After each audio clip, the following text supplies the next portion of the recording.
We have now 30 million Muslims in Western Europe, according to most statistics. We have probably between 6 to 10 million Muslims in the United States. We have about 3 million Muslims, I think, in Canada, and maybe 2 million in Canada. But we have close to 500,000 in Toronto. They make 10% of the population in Toronto. In Philadelphia, America's first capital, we have 10% Muslims now. In New York City, the City Council of New York voted to make the Eid holiday a holiday in the city of New York, largely because 12% of Muslim children in the New York City School District are Muslim. 12%, that's the largest city in the United States of America, and 12% of its children in its public school system are Muslim. This is an immense opportunity, but it's also a crisis. And we know that in the Chinese ideogram means both crisis and opportunity.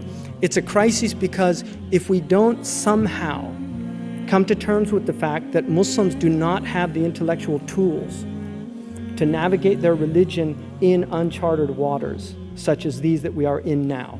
If these tools are not presented in an intelligent way that's rooted and founded in the Islamic tradition, then we have a very serious problem.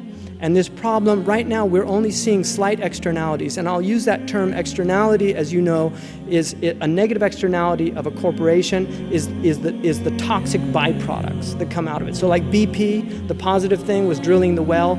The negative externality is the fact the well didn't work out. Well, religions have negative externalities as well. Things go wrong. People go wrong. We have Muslims that are negative externalities for the social body.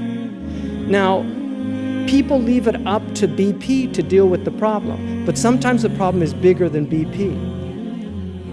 Sometimes you do need governments to come in. When the FBI came to me, not to question me, they never came to question me. I mean, they have at the airport and things, but they never came to my house to question me like was reported in the press. And Dr. Ramadan knows about press. I don't believe press anymore, because once you read about yourself in the press, you know it's just rubbish.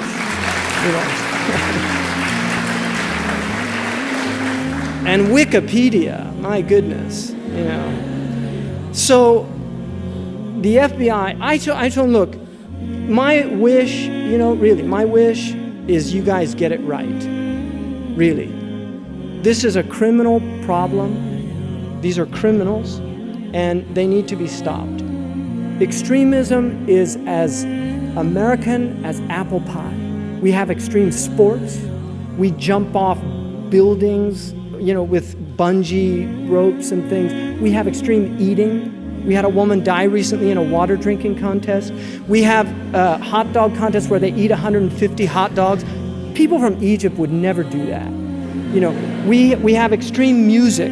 They used our music to torture people at Guantanamo Bay. Seriously, they used it to torture. In fact, the heavy metal bands actually protested against their music being used as torture. We have extremism is as American as apple pie, really.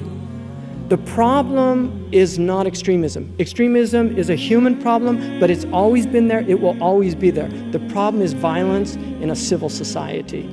And this is what we need to address, the problem of violence.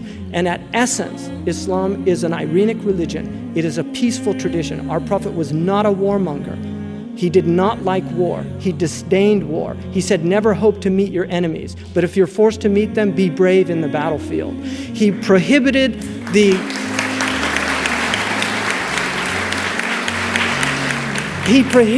killing of civilians.